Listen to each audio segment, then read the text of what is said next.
Guys അസ്സലാമു അലൈക്കും. എന്തൊക്കെ വിശേഷങ്ങൾ? എല്ലാവർക്കും സുഖമല്ല. അപ്പോൾ റമദാൻ മാസത്തിലൊരു ദിവസം എങ്ങനെ ആയിരിക്കും എന്നാണ് ഈ വീഡിയോയിലൂടെ ഞാൻ കാണിക്കാൻ പോണേ. പത്താഴൊക്കെ കഴിച്ച് നേരെ പള്ളിക്ക് പോയി സുബീസ്കരിച്ചിട്ട് ഒരു ട്രിപ്പ് ഉണ്ട് കേട്ടോ.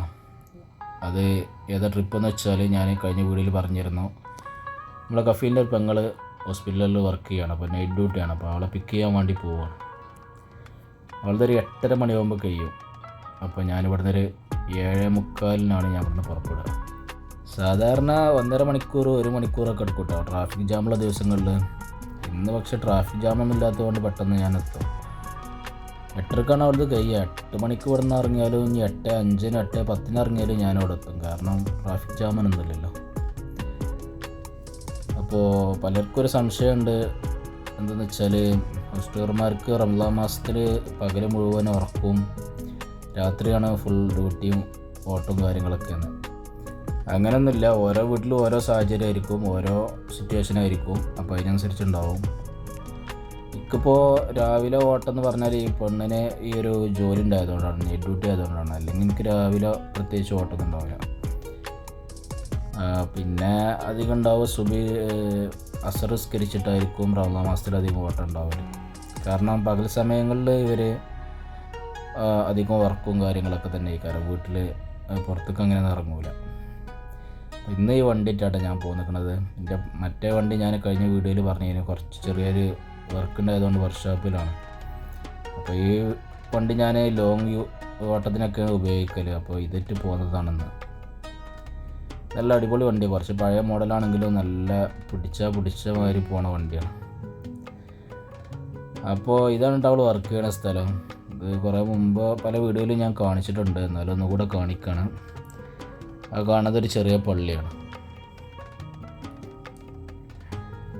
അപ്പോൾ ഞാൻ പറഞ്ഞില്ല, ഞാൻ ഒരു 10-20 മിനിറ്റോളം നേരത്തെ എത്തി ഇവിടെ. അങ്ങനെ ഞാനിങ്ങനെ മിററിൽ നോക്കുകയാണ്. എന്താണെന്ന് വെച്ചാൽ എൻ്റെ മൂക്കിൻ്റെ അറ്റത്തൊരു കുരു ഉണ്ടായി, ചെറിയൊരു കുരുവാണ്. അപ്പോൾ അതങ്ങനെ പോയേനു. പക്ഷേ ഞാൻ എന്ത് ചെയ്തു, അത് പൊട്ടിച്ച്. അങ്ങനെ ഇപ്പോൾ അവിടെ ഒരു പാടും വലിയ മുറിയും കാര്യങ്ങളൊക്കെ ആയിട്ടുണ്ട്. വെറുതെ ഇരിക്കുമ്പോൾ അതിന് അങ്ങനെ ചൊറിയും. ഇനിയിപ്പോൾ അതിൻ്റെ കാലൊക്കെ പോകാൻ എന്താ ചെയ്യാന്നറിയില്ല. ആർക്കെങ്കിലും അറിയുമെന്ന് പറഞ്ഞാട്ടിട്ടാ. അങ്ങനെ ഒന്ന് വെള്ളിയാഴ്ച ആയിരുന്നു. വെള്ളിയാഴ്ച ജുമാ. അതിൻ്റെ കുറച്ച് ഭാഗം ഞാൻ നിങ്ങൾക്ക് നാട്ടിലുള്ളവർക്ക് വേണ്ടി നിങ്ങൾക്ക് കാണിച്ചു തരാം.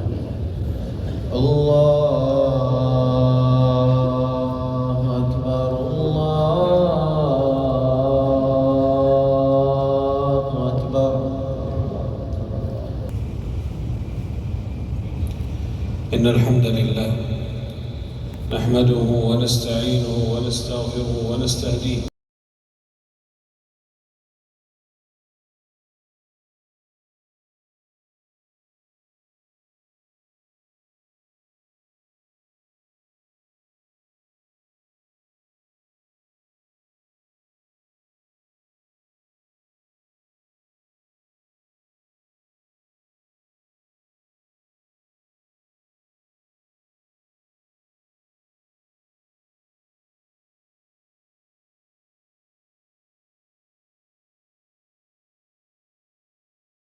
അങ്ങനെ ജുമാ കഴിഞ്ഞിക്കാണ്ട് അസർ വരെ ഞാൻ കിടന്നുറങ്ങിയിട്ടാ.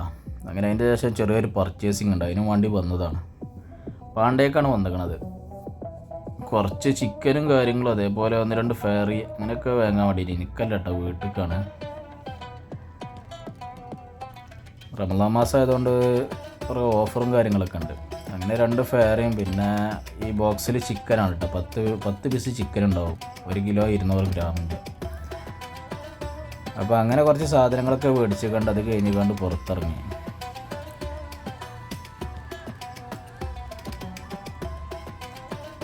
എൻ്റെ വണ്ടി ഇപ്പം ഞാൻ എടുത്തിരിക്കുന്നത് ഒരു ചെറിയ വണ്ടി കേട്ടോ. ഷവർലെറ്റിൻ്റെ സ്പാർക്ക് എന്നുള്ള പേരുള്ളൊരു വണ്ടി. വളരെ ചെറിയൊരു വണ്ടിയാണ്. നമ്മൾ റേറ്റൊക്കെ കട്ട് ചെയ്യാൻ സിഗ്നൽ റെഡിലാണെന്ന് വെച്ചെങ്കിൽ ചിലപ്പോൾ ഇതേപോലെ പെട്രോൾ പമ്പ് കൂടെ ഒക്കെ എടുത്ത് പോകും കേട്ടോ. സൗദിയിൽ സാധാരണ കാഴ്ചയാണ്. അതൊന്നൊരു വിഷയമുള്ള കാര്യമില്ല കേട്ടോ അവിടെ. അപ്പോൾ ഞാൻ ഈ വണ്ടീനെ പറ്റി പറഞ്ഞതെന്ന് വെച്ചാൽ ഈ വണ്ടി ചെറിയൊരു വണ്ടിയാണ്. എനിക്കെല്ലാം ഇഷ്ടപ്പെട്ടു. ഓടിക്കാൻ, പാർക്ക് ചെയ്യാനും ഓടിക്കാനൊക്കെ വളരെ ഈസിയാണ്. പക്ഷെ എന്താണെന്ന് വിഷയം വെച്ചാൽ മറ്റുള്ള വണ്ടിക്കാർ നമുക്ക് യാതൊരു റെസ്പെക്റ്റും തരില്ല ഈ വണ്ടിയിട്ട് റോഡിൽ കൂടെ പോയാലും. ഇതാണിപ്പോൾ അതിൻ്റെ വലിപ്പം. പക്ഷെ ഉപയോഗിക്കാൻ നല്ല സുഖമാണ്. ഇനി നമുക്ക് കിട്ടിയ മുട്ടൻ പണിയാണ് ഇട്ടത്. ഇത് മൊത്തം കോൺക്രീറ്റിൻ്റെ സിമെൻറ്റിൻ്റെ പുള്ളികളാണ്. ഇതെങ്ങനെ സംഭവിച്ചു വെച്ചാൽ അപ്പുറത്തുള്ളൊരു ബിൽഡിങ്ങിൻ്റെ മേലെ കോൺക്രീറ്റ് വർക്ക് നടക്കുന്നുണ്ട്. അപ്പോൾ അവരത് ശ്രദ്ധിക്കണം. പക്ഷേ അവർ ശ്രദ്ധിക്കാഞ്ഞതുകൊണ്ട് തന്നെയാണ് ഇവിടേക്കൊക്കെ വന്നത്. അപ്പോൾ അതിങ്ങനെ കഴുകാൻ വേണ്ടിയിട്ട് വെള്ളമടിച്ചപ്പോഴാണ് ഒരു തള്ളപ്പൂച്ച ഓടിക്കാണ്ട് മേലെ കയറിയത്. അപ്പോൾ ഞാൻ നോക്കുമ്പോൾ എന്താ സംഭവം എന്ന് വെച്ചാൽ ഈ കറണ്ടിൻ്റെ വയറും മറ്റോ മറിച്ചൊക്കെ കൂടെ ആയിട്ടുള്ളൊരു ബോക്സ് ഉണ്ട്. അപ്പോൾ ബോക്സിൻ്റെ ഉള്ളിൽ അവൾ പെറ്റെടുക്കുകയാണ്. സത്യം പറഞ്ഞാൽ ഞാൻ അത് കണ്ടിട്ടില്ല കേട്ടാ. തള്ളപ്പൂച്ചനെ അടുക്ക് ഇവിടെയൊക്കെ കാണും, പക്ഷേ കുട്ടികളുടെ സൗണ്ടും കാര്യങ്ങളൊന്നും കേൾക്കലില്ല. അപ്പോൾ പ്രസവിച്ചിട്ട് കുറച്ച് ദിവസം ആയിക്കുന്നത് തോന്നുന്നു. ഈ ഒരു ക്യാപ്പ് കൂടെയാണല്ലോ അതിൻ്റെ ഉള്ളിലേക്ക് കടന്നിരിക്കുന്നത്. ഇത് ഡേഞ്ചറാണ് കേട്ടോ. അതിൻ്റെ ഉള്ളിൽ ഷോക്കൊക്കെ ഉണ്ടാവും. എങ്ങനെയാണ് അതിൻ്റെ ഉള്ളിൽ കടന്നതെന്നാവും. അപ്പോഴാണ് ആ പോണ കാക്ക, സൈക്കിളിൽ പോണ കാക്ക കുറച്ച് ഫുഡ് തന്നത്. മൂപ്പര് ഇടയ്ക്കൊക്കെ ഫുഡ് തരും മൂപ്പര് വീട്ടിൽ നിന്ന് കൊടുക്കുമ്പോൾ. അങ്ങനെ ഓരോന്ന് ആലോചിച്ചിക്കാണ്ട് ഇങ്ങനെ റോഡിൽ കൂടെ പോണവരോടൊക്കെ സംസാരിച്ചിക്കാണ്ട് ഇങ്ങനെ വീടിൻ്റെ മുമ്പിൽ ഇങ്ങനെ ഇരിക്കുകയാണ്. അപ്പോഴൊരു പാകിസ്ഥാനി കൂട്ടുകാരുണ്ട്. ഓൻ വന്നിക്കാണ്ട് 2 പൊതി ചോറും കൂടെ ഓൻ തന്നു. ഇത് ഓൻ ഇടയ്ക്കൊക്കെ കൊടുന്നിരുന്നു കേട്ടോ. റമദാൻ മാസം ആകുമ്പോൾ പിന്നെ സൗദി അറേബ്യയിൽ ഭക്ഷണത്തിന് ബുദ്ധിമുട്ടും കാര്യങ്ങളൊന്നും ഉണ്ടാവില്ല. അങ്ങനെ അത് റൂമ് കൊണ്ടുപോയിക്കാണ്ട് ഒരു പാത്രത്തിൽ ആർക്കെങ്കിലും ആവശ്യമുണ്ടെങ്കിൽ ചിലപ്പോൾ എനിക്ക് വീട്ടിൽ നിന്ന് കിട്ടും. അപ്പോൾ ആർക്കെങ്കിലും കൊടുക്കും ഞാൻ. അല്ലെങ്കിൽ ഞാൻ അത്താഴത്തിന് തിന്നാൻ വേണ്ടിയിട്ട് അവിടെ എടുത്തേക്കും. അപ്പോൾ അതിനൊരു ചിക്കൻ പീസ് എടുത്തുകൊണ്ട് എന്ത് ചെയ്ത് നമ്മൾ തള്ളപ്പൂച്ചക്ക് മാറ്റി വെച്ചു. അങ്ങനെ വീടിൻ്റെ മുമ്പത്തുള്ള ലൈറ്റും കാര്യങ്ങളൊക്കെ ഓണാക്കിയിട്ട് കാണ്ട് കുറച്ച് നേരം അവിടെ അങ്ങനെ കാലും തൂക്കിയിട്ടിരുന്നു. അപ്പോൾ കഫീലിൻ്റെ ഉമ്മ വിളിച്ച് കാണ്ട് നോമ്പറക്കാനുള്ള സാധനങ്ങളൊക്കെ തന്നു. ഇതിൻ്റെ പേരാണ് ഷുർബ എന്ന് പറയും. ഇത് ഈ ചോളം അല്ലെങ്കിൽ ഗോതമ്പ് കാര്യങ്ങളൊക്കെ ഇട്ടുകാണ്ട് ഉണ്ടാക്കുന്ന ഒരു സൂപ്പാണ്. അതിൽ ഇറച്ചിൻ്റെ പീസും കാര്യങ്ങളൊക്കെ ഉണ്ടാവും. നല്ല ടേസ്റ്റാണ് കേട്ടോ, ഹെൽത്തിയാണ്. ചിലവർക്കിത് പറ്റൂല.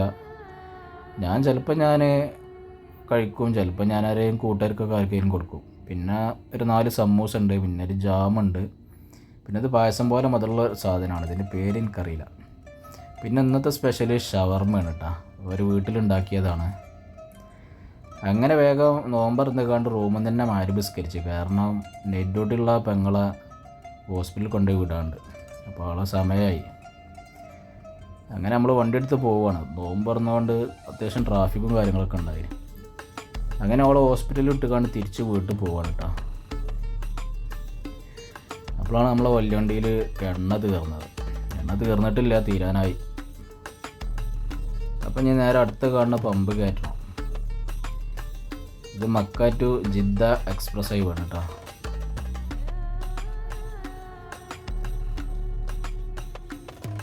വലിയ തിരക്കും കാര്യങ്ങളൊന്നുമില്ല. പക്ഷെ മക്കത്തേക്ക് പോകണ ആ റോഡ്, ഓപ്പോസിറ്റ് റോഡ് നല്ല തിരക്കാവും. ഉംറക്കാർ നല്ല പോക്കുണ്ടാവും. അങ്ങനെ അടുത്ത് കണ്ട പെട്രോൾ പമ്പ് കയറി.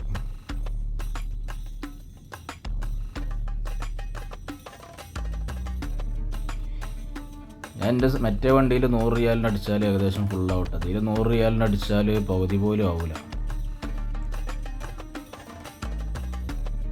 അങ്ങനെ 100 റിയാൽ 45 ലിറ്ററാട്ടോ അടിച്ചത്.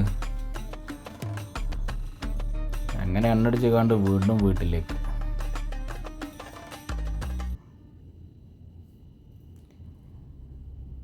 ഇതൊരു ബ്രിഡ്ജിൻ്റെ മേലെന്നുള്ള ദൃശ്യമാണ്. അങ്ങനെ വീട്ടിലെത്തിയപ്പോൾ പൂച്ചസാർ അതൊക്കെ തിന്നിക്കണം. അപ്പോൾ പൂച്ചസാറിന് തള്ളപ്പൂച്ചക്ക് കുടിക്കാൻ കുറച്ച് വെള്ളമൊക്കെ എടുത്തിച്ച് നേരെ സൂപ്പർ മാർക്കറ്റിൽ പോയി. വീട്ടുകാർക്ക് കുറച്ച് ലബൻ മീൻ, മോര്, പിന്നെ 4 പേക്ക് തൈരും വേണം. ഇതിൽ ചില കാര്യങ്ങൾ ഞാൻ നാട്ടിലുള്ളവർക്ക് മനസ്സിലാകാൻ വേണ്ടിയിട്ടാണ് കേട്ടോ പറയുന്നത്. സൗദിയിലുള്ളവർക്ക് അതൊക്കെ അറിയാം. അങ്ങനെ അതൊക്കെ മേടിച്ച് കണ്ട് ലിഫ്റ്റിൽ വെച്ച് കണ്ട് അടച്ച്.